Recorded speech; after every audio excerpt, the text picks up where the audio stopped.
Assalamualaikum warahmatullahi wabarakatuh. Halo teman-teman semuanya. Nah, pada video kali ini kita akan membahas mengenai cara lolos SNBP tahun 2025.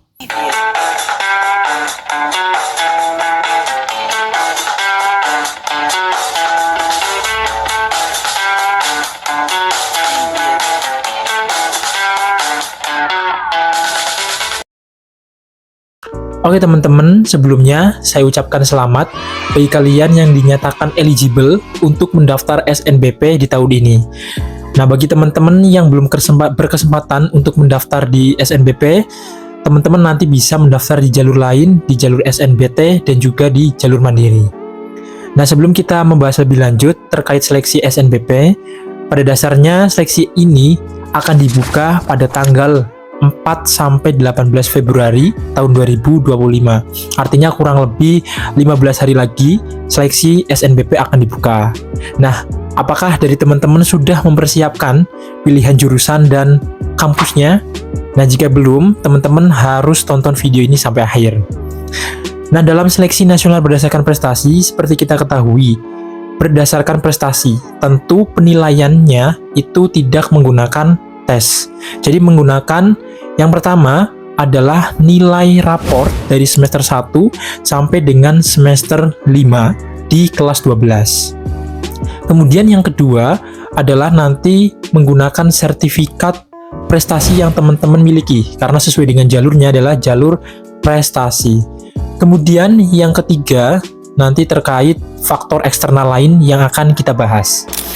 Nah, yang pertama terlebih dahulu terkait faktor internal. Jadi nanti dalam pemilihan prodi di seleksi nasional berdasarkan prestasi sama seperti tahun sebelum-sebelumnya.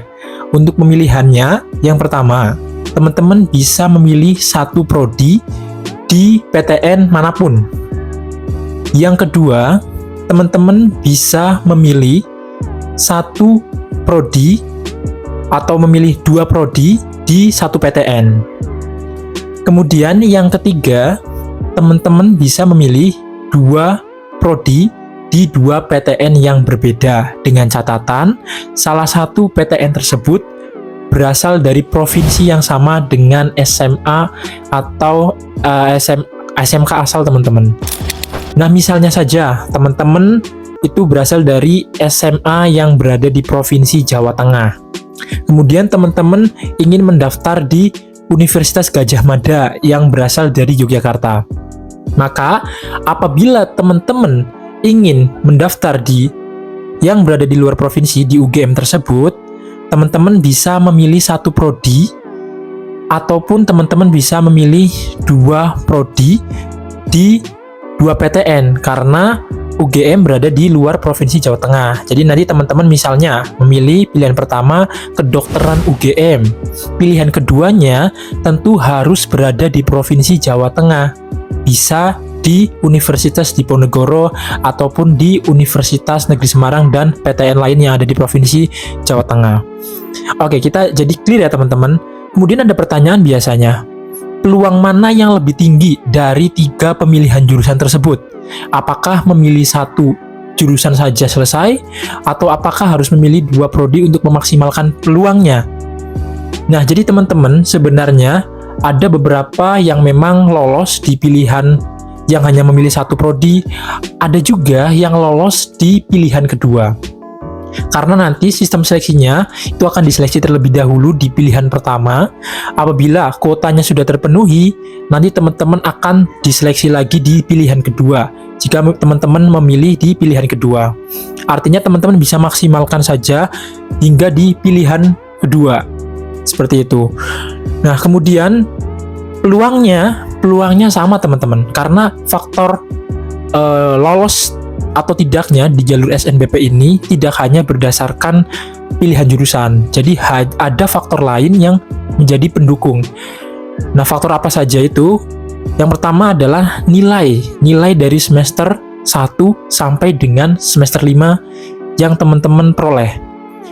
Kenapa ini menjadi penting? Karena nilai yang stabil dan juga nilai bisa dikatakan naik turunnya tidak terlalu signifikan, itu menjadi poin plus dalam penilaian SNBP. Yang kedua adalah teman-teman memilih program studi yang sesuai dengan nilai yang tinggi, teman-teman. Jadi misalnya seperti ini, teman-teman minat di jurusan budaya atau seni budaya. Kemudian nilai daripada rapor teman-teman itu nilai seni budayanya itu stabil dan juga cenderung baik dibandingkan dengan mata pelajaran lainnya. Kemudian ditambah juga yang ketiga, teman-teman pernah mengikuti perlombaan di bidang seni tari, seni musik, ataupun seni lukis dan seni lainnya. Nah, jadi 3 hal inilah yang menjadi faktor utama teman-teman bisa lolos di SNBP. Jadi pemilihan jurusan tadi kemudian diperkuat dengan adanya nilai yang stabil di mata pelajaran pendukung. Kemudian yang ketiga, ini berkaitan dengan sertifikat yang sesuai juga dengan jurusan yang akan teman-teman pilih.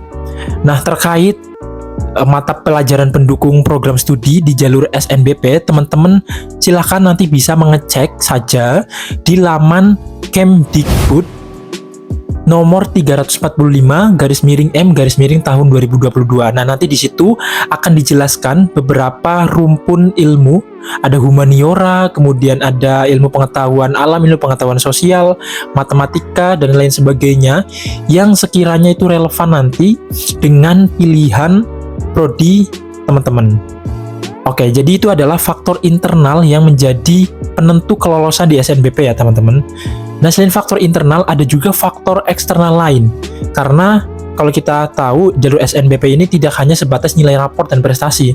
Ada hal lain juga yang harus dipertimbangkan. Terkait kuota dan juga daya tampung di setiap PTN. Nah, teman-teman dalam memilih jurusan juga harus memperhatikan daya tampung yang dibuka di PTN tersebut. Dan juga pelamar di tahun sebelumnya. Nah, terkait informasi ini, itu sementara belum ada informasi resmi. Nanti apabila akan ada informasi resmi akan saya informasikan. Nah, selain daya tampung, nanti teman-teman harus memperhatikan faktor eksternal lain seperti faktor sekolah. Jadi biasanya sekolah yang menjadi bagian dari 1000 sekolah dengan nilai SNBT tertinggi itu biasanya menjadi nilai plus. Tetapi apabila teman-teman sekolahnya itu tidak tergabung atau tidak menjadi bagian dari 1000 sekolah dengan nilai SNBT tertinggi, tidak masalah karena faktor-faktor lain juga akan menjadi pertimbangan. Seperti yang kedua adalah faktor track record alumni. Apabila ada alumni misalnya lolos di jalur SNBT di PTN tersebut, kemudian memiliki track record yang baik, kemudian perilaku yang baik, tentu saja akan ada pertimbangan dari PTN untuk memilih teman-teman masuk di tahun 2025 ini. Jadi teman-teman harus pastikan kembali dalam memilih SNBP, jurusan yang teman-teman pilih di SNBP ini harus disesuaikan dengan minat teman-teman, karena ini tidak sebentar. Pendidikan akan dilakukan selama 4 tahun dan juga nanti akan berkembang hingga teman-teman lulus tentu saja. Jadi teman-teman harus pastikan betul jurusan yang akan teman-teman pilih di jalur SNBP. Tetapi teman-teman juga harus dengan catatan, harus rasional. Dengan apa? Dengan nilai dan juga dengan sertifikat pendukung lainnya. Nah, semoga informasi yang singkat ini bisa bermanfaat. Semangat bagi kalian. Terima kasih sudah menonton. Saya akhiri. Wassalamualaikum warahmatullahi wabarakatuh.